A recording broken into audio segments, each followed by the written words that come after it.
Welcome, welcome, welcome. We're live. We are live. We're a little late, but we're live. This is the Friday afternoon live stream, which is dedicated to CCNA topics. As is always the case, we are talking CCNA. Today it is network address translation. It took us a while to get live. We were going to do network address translation no matter what, and we are doing it. Network address translation is one of those like fundamental networking concepts that shows up on the CCNA. I would say that it's probably somewhere in the advanced range of topics. I mean, it's certainly not like fundamentals in terms of like routing and switching and how switches work and hardware and stuff like this, but I wouldn't say that it's as advanced as something like dynamic routing protocols, some of the v6 topics, the network automation that's been added to the CCNA. So it's none of those things. That being said, we're going to talk a little bit about address translation. I'm going to start with a quick discussion, and then I'll get into the diagrams, and we'll start talking about what it actually does and how we do this, right? But network address translation fundamentally came about because, so we're gonna get rid of this rundown too. So let's just go straight to my video and audio stuff. Network address translation originally came about because we were running out of addresses. Right, we were running out of global addresses, and as a result of running out of global addresses, we decided that we weren't going to be able to open the address space up quick enough. And so what we should do potentially, right, is hide the addresses, right, behind our routers, I suppose. And so if we're going to hide these addresses, right, then what we really need to do is determine what hiding means, I suppose. And what we actually mean by this is we're going to take your router, right, and back here, whoops, maybe let's not make it square like that. Or let's make it square, right? So this is your LAN, right? Back here, you're going to have non-public addresses, non-pub addresses. I say this kind of tongue-in-cheek, right? Because they're addresses, they are layer 3 addresses, but they're not public, right? And then out here, when you want to talk to everybody else in the internet, in the WAN,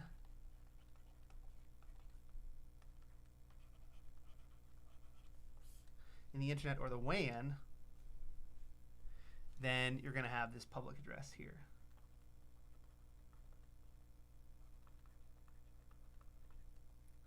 Right here. And if you were an enterprise or something like that, maybe you'd have a couple of public addresses. Right, we're going to take the simplest use case here and make our lives significantly easier. Okay, so we ran out of addresses, Travis, so we don't have any more public addresses. We couldn't give you public addresses in here. Yes, right. And we've actually talked about this, I think, in a v6 discussion on a Friday afternoon before as well, right? Where we ran out of addresses. No more public IPv4 addresses. That's it. Your regional registries, Afrinic, AppNic, LACNIC, ARIN, right? They all ran out of addresses in subsequent years, 15, 16, 17 in there. And now that's not to say that you can't get a v4 address. I have a public IPv4 address in my office as well. But you're not going to, there are no longer blocks of v4 addresses allocated to ISPs. All of them have been allocated from the RURs to the ISPs, and there you go. I'm sure that some are released back into the pool and then reallocated. But for argument's sake, right, there's none left. Okay, so what we did instead, right, because we saw this coming so many years ago, right, in the early 2000s, I guess even before that, right, but early 2000s is a good time to think about it. This is, 20 years ago, right? We said we're going to take your entire internal space and we're going to give you private addresses. I said non-public because I was waiting to use this term, right? We're going to give you private addresses.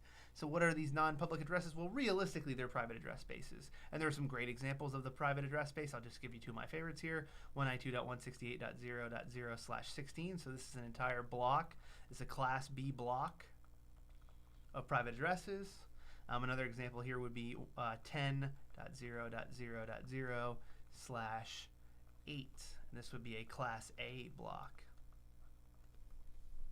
of private addresses. And so you see these used a lot.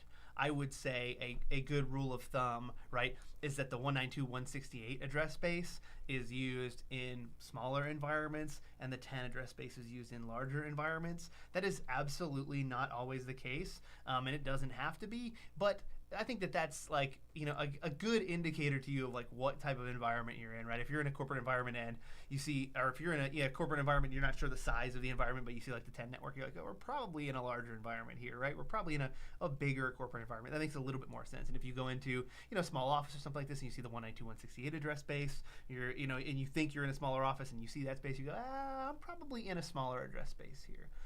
And so if we have these addresses, and these are privately allocated. What does that mean? They're private addresses. It means private addresses as reserved in their like IETF or RFC standards, right? Private addresses cannot be routed on the internet. Private address is not publicly routable.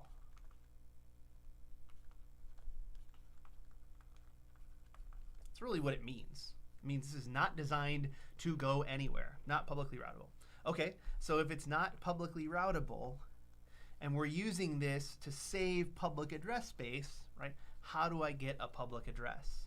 And the answer to that is network address translation, NAT, network address translation. I know that's a little small there. We'll make it bigger at some point, right? But we translate these private addresses to a public address so that they can be used to communicate across the interwebs. And we're going to give some examples here in a second, but this is the fundamentals of network address translation. There's a few different types of address translation we can do here too. Again, I'll talk about some examples, and I'm going to publish a config example too, like an actual recorded video with configs and content there too. But this is our discussion today of kind of that fundamentals discussion, a live discussion of what's actually going on here, Travis. How do I think about these things on a day-to-day basis when I look at them, right? And so the types of address translation we have, some you may have heard of, some you may not have, right, is we have static network address translation. So this is one-to-one mapping, a static mapping of addresses. SNAT, static network address translation. We have dynamic network address translation, DNAT. This is static NAT, dynamic NAT, dynamic NAT. And then we have a third term here that is either one of two things. Most of the CCNA, you'll hear it specified like this, NAT overloading or NAT overload. That's how it's used in the Cisco CLI too, is overload, this overload command. But we'll talk about that one in one of these recorded videos I publish. But that's what it is. More commonly, you'll actually hear this known as PAT, right? Port address translation.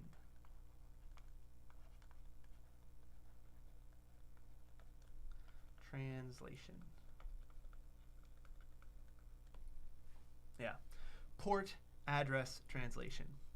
And so this is really what we are more familiar with if you're thinking small and medium environments. I will say I've heard use cases for dynamic network address translation for migration purposes and other things. I've heard use cases for SNAT walls in ISP environments and obfuscating ISP internal addresses and things like this. So there have been some use cases, and maybe I'll talk about some unique use cases and what do we call these edge cases some other time. But what I really wanted to do is this one right here, and this is the example that we're going to run through after I delete all this messiness that I've created on the screen here, is port address translation.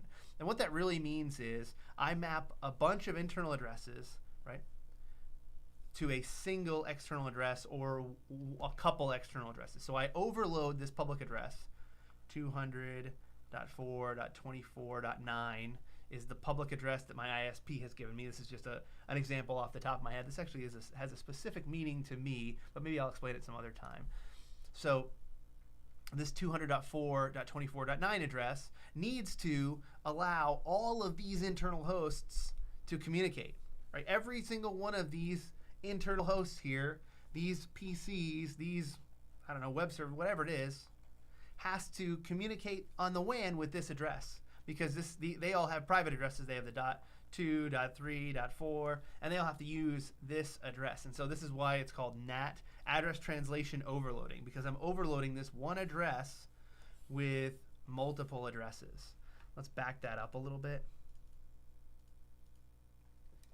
So I'm overloading this one address with multiple addresses. And then you might say, well, Travis, I have to have like some additional qualifier, because when all of this traffic goes out to the WAN and comes back into this interface, it's going to always be destined for this address. I think that we all agree with that, right? When these hosts leave this router, leave R1, they're all going to have translated addresses. That's what I'm telling you happens. It gets translated, their source address gets translated to this. And so when they go out, they have that address. But when they come back, they also do. So then how does the router know where to send it? When we overload we overload this one address with multiple internal hosts, then we have to know where to send it. And the way that we figure that out is in another qualifier, right? We could put like a shim or something like that on there. You wouldn't do it in this case, but they do it in other cases when you're talking about like VLAN assignments or quality of service, right? You actually have like an additional shim header that qualifies this stuff. We don't do this in the WAN because the other host would have no idea what we were talking about, wouldn't even know how to process that shim, so it would look weird. So instead we use something that's already there. What's already there?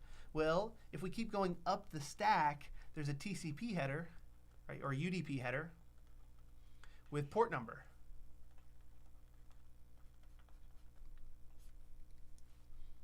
And so if we have port numbers that are associated with these internal hosts, why don't we use the port number to define that address translation? Right? Port address translation, PAT.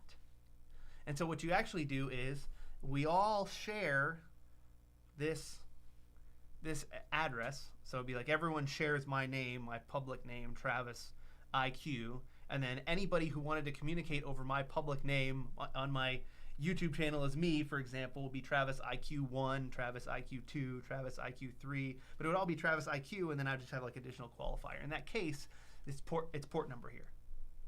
Okay, so if that's the case, then if we use port number to qualify this, then what does this look like in practice, right? Well, I'm gonna explain that here. The last thing I wanted to say is there's a table. The router actually keeps this in a table, right? It's called the address translation table, a NAT table. And so that's where all these things are kept. It's the same thing as an ARP table or a route table, right? But it's just a table of these translations instead. That's the best way, especially in these simplistic environments, to store this data, to qualify it, to know who's associated with what is really data tables. And so that's what you see here. Obviously, there's other data structures in application environments and things like this. But here we have a lot of data tables, right? MAC address tables, CAM tables, route tables. Now we have another one, NAT tables, right? Address translation tables. Okay, so let's get rid of this and take a look at what it actually looks like in the real world, people. This is real stuff. All right. So we have a router, and we have internal hosts. So this is the LAN, and this is the WAN.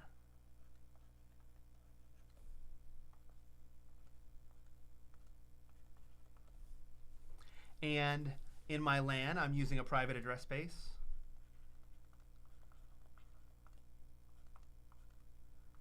.1.0/24. So this is the 0 through 255 address space. 0 is not usable because it's a network ID. 255 is not usable because it's broadcast. Net broadcast. The first address of the space is oftentimes used for the default gateway. So the first address in the space is the .1 address, that's here. And then I've got some PCs. Let's just call them workstations. I've just got a couple of workstations here, right? So I've got, workstation 1, workstation 2, and workstation 3. We could have some servers and some other things in here, but let's make it really simple first. And so workstation 1 has the 192.168.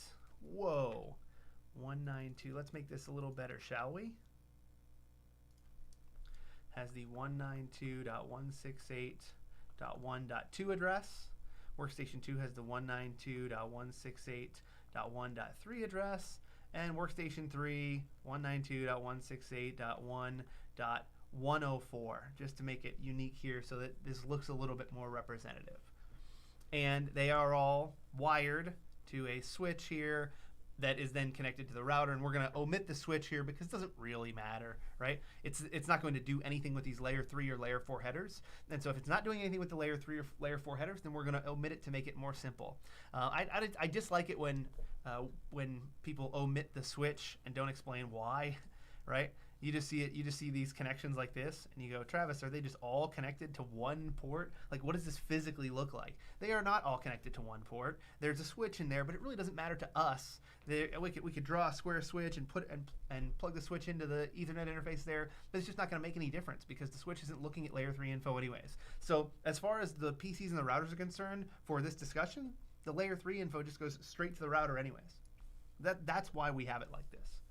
And then out in the WAN here, we go R1 to, some Google router or some other router, right? ISP router. And it's really multiple ISP routers. And we come out to some web server, for example. IntelligenceQuest.com.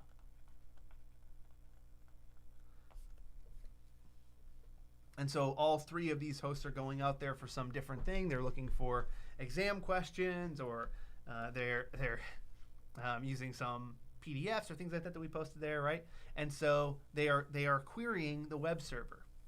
And so internally, these have the addresses of 192.168.1.2.1.3.1.104, right? And the external address is 200.4.24.104. I don't like the 104 because it lines up with my internal host. It could be that. I just don't want to confuse you. So 200.4.24.78. Now, each one of these hosts, when they communicate with the web server, this web server has a public address as well, and the web server's public address is 100.18.101.12. And so when Workstation 3 attempts to send an HTTP GET request for index.html, it attempts to connect to the web server for whatever purpose it is, and some file transfer or something like this, right? It forms a packet, and the source information and destination information are as such. 192.168.1.104, and the destination is 100.18.101.12. And where is this packet sent? It's forwarded to R1. Right? Workstation 3 forwards this packet to R1 with a bunch of application information in there and yada yada. And also it should have source and destination port, right? So this is layer 3, and we can have L4 here too. And so the source and destination port, the source is going to be some random high 654892, and the destination is going to be web traffic HTTP. It's going to be 80, and obviously that's clear text, and it probably isn't going to be 80. It's probably going to be 443. But I'm going to make my life a little easier, just in case I wanted to show an example of where I looked at the packet information. That way it's not encrypted, so I can examine the packet info. Okay, and this gets forwarded to R1. R1 is conducting network address translation. It is doing NAT, right? Because we said we need a public address, and so it has an address translation table.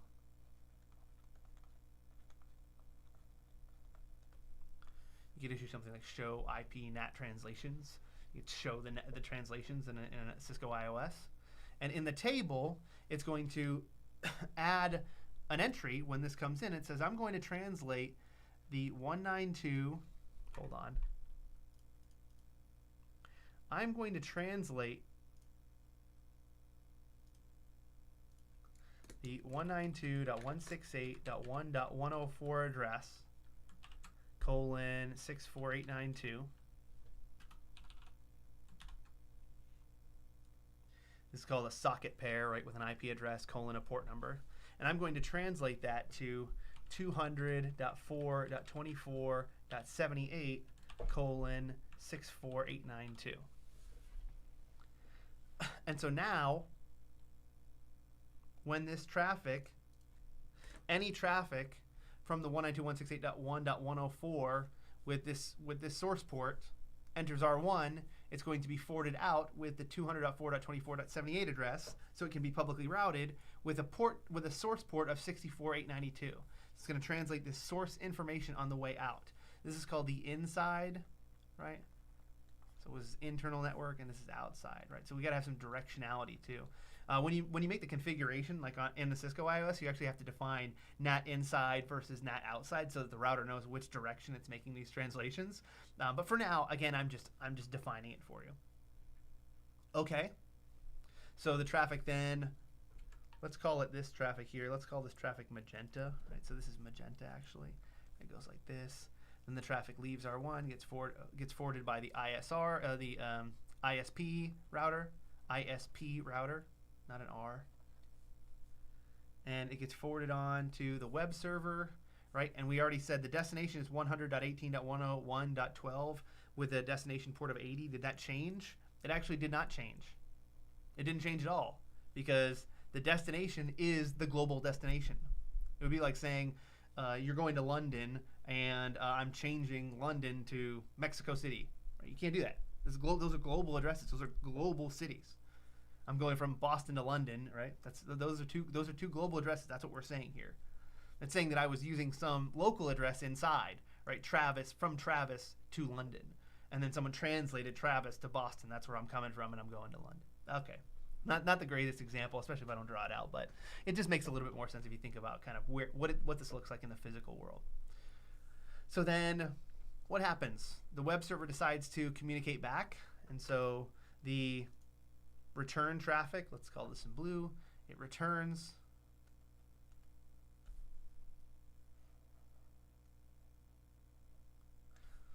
And what is the source and destination? Now I'll let you think about this while I'm writing it out, right? Source and destination info of this packet. So this is L3 and L4 source and destination info. Well, I'll write it out here. Too big. That's too much. So the source is going to be 100.18.101.12 because that's where it's coming from now. It's coming from the web server, and the destination is going to be 200.4.24.78, and then the source port is going to be 80. And the destination port is going to be 64892 because the web server, wow, ready? And the destination is going to be 64892. Because, why? Because the web server only knows what it got from the global packet. And so the global packet it saw was that global source that it saw when it came in was 200.4.24.78. 64.89 with a port of 64892. And so that's what we have. This arrives at R1. I'm going to get rid of this line because I don't want to confuse it in the NAT table. This arrives at R1, and what does R1 do? R1 does what it always does, and it looks up this information in the address translation table. So what R1 does is R1 goes to the address translation table and says, hey, do I have an entry for 200.4.24.78:64892? Hey, I do. It then sees that destination and it translates the destination of that, the destination header, the destination section of this header from 200.4.24.78 to 192.168.1.104. And if the port were different, it would change the port. But in this case, I used the same port. There's a reason that I did this. It's because in the Cisco iOS, the router uses the defined source port unless it has to change because it already has an entry. So in the case where there's no entries and it's going to use the defined source, this is actually going to stay the same, even though it could change it. Right? It's translating both the port and the IP address. So it could, but it doesn't. It changes it. It actually retains this because of the way that I wrote it here. And then continues to forward it on. I'm going to show it in black here because now it's been translated. And it arrives at workstation 3, and workstation 3 doesn't know the difference. And so then your question would be, right, and I said this already, but does the workstation know the difference at all? And the answer is no. It has what it thinks is a global IP address. It put a port number on there, and it forwarded it out. And then what happened? It got the traffic back. So we're good to go. This is network address translation in a nutshell. I'll probably go into a more detailed example when I do the configuration and on one of the recorded videos, which will be recorded and probably released next week. But for now, this is what it looks like. So then I'm going to delete this and bring it back up in a second, but I'm going to go to my live screen here if we can get her back up. So then where are we at here? I know the timer ended up different, but we've come down to the last point here, which is security and forwarding. So there's a couple things I wanted to talk about here, and I just wanted to show that. But if I come back, so let's come back. With the last thing that you said, so we did why we translate it. We talked about the fundamentals of translation. And if I come down and make myself small, itty bitty tiny living space, unimaginable power, itty bitty tiny living space. There you go. If I make myself small here again, and we go back to our video screen here. So the last thing is two things. I'm going to talk about the one that I think is a little bit more obvious first, and that is what if I was trying to communicate into the private address space without a NAT table entry or a PAT entry. So what if, Travis, what if I had like a server in here, and I have this, what if I had a little home automation server, a home automation server that I piped in a bunch of like home automation information into, sensors in the house, cameras or whatever it is, information about garage doors and all these things. And my home automation server that has all this info, that is aggregating all this info, doesn't communicate out to anybody. But I'm out here in the WAN, right? I'm Travis IQ, and I'm out here trying to communicate back to this server. And when I come back and I look for the .1.118 server, R1 looks up 192.168.1.118, right? And it doesn't see an entry because 118 hasn't communicated out. What did I just show? I just showed that if I communicate out, then an address table entry is generated, and then anybody that communicates back to me on that IP address and port number is sent to me, workstation 3. But what about Home Assistant? What happens then? I'm just sitting behind in this environment with a private address where nobody can see me. I'm all alone, right? In this case, I have to add a port in here that I can communicate to 4489. I don't know. I do know it, but I'm not gonna.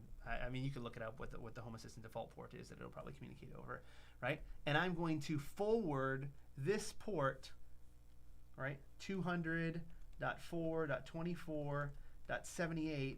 I'm going to add a static entry, and I'm going to forward this port to this host. I'm going to make the translation, and this is going to translate to 192.168.1.118::4489.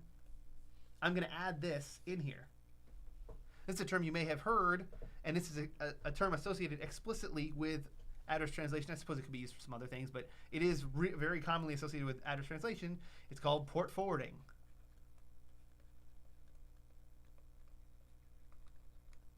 And what you're doing, just like in routing, is basically adding a static entry that says, hey, when you see this, forward it there. And this is how you can address internal hosts. There is a disadvantage here, and what the disadvantage is that now your router is listening on a specific port all the time, And so that port can get enumerated and scanned, and you can attempt to, stuff credentials in and things like this. I actually see that happen more than you would think. I get this port enumerated that I listed on for Home Assistant, and vulnerability exploitation attempts. Okay, so that's port forwarding. I need to get rid of this and talk about the last thing, which is security. I'm not going to go into too much depth, actually, because it's a pretty simple question, right? Is NAT a security utility component?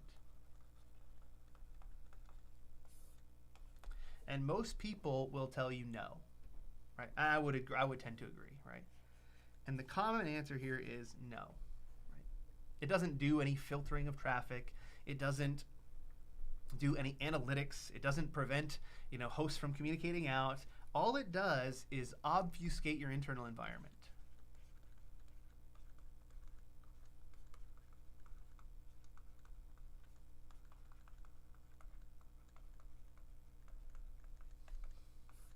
That's all it does.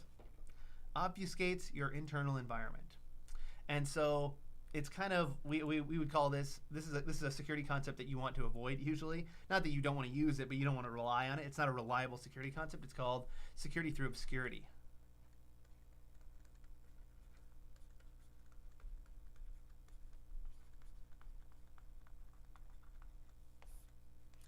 If you can't see me, then you can't get to me, basically.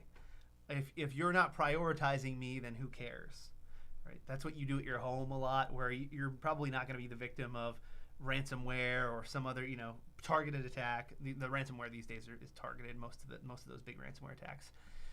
I saw one today, announced today on it was some company that was handling a lot of insurance information or PII or something like that. They paid a $40 million ransomware. Check my Twitter for it. I retweeted. It was insane. 40 mil. It was a ransom paid for a ransomware attack. Insane. Okay.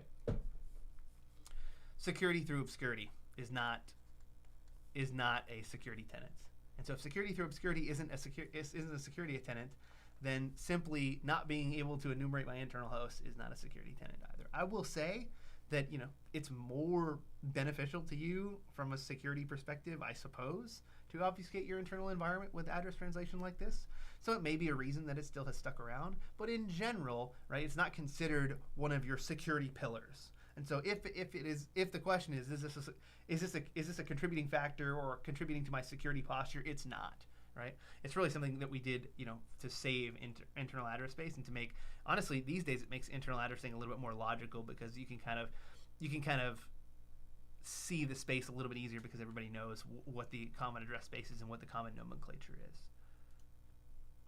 That being said, that's really where I wanted to get to here. And so, to be honest, we're back up. We've completed our discussion. Actually ended up being about a half hour, maybe a little long today, but that's network address translation, fundamentals, a little bit of security and forwarding, and why we translate. As is always the case, I'd like you to make sure the engineer, break stuff, and have fun. And if you found this video helpful, give it a like, a subscribe, and check out some of the other content. We're going to drop a NAT configuration video next week as well to kind of follow up with this stuff. So have a great afternoon.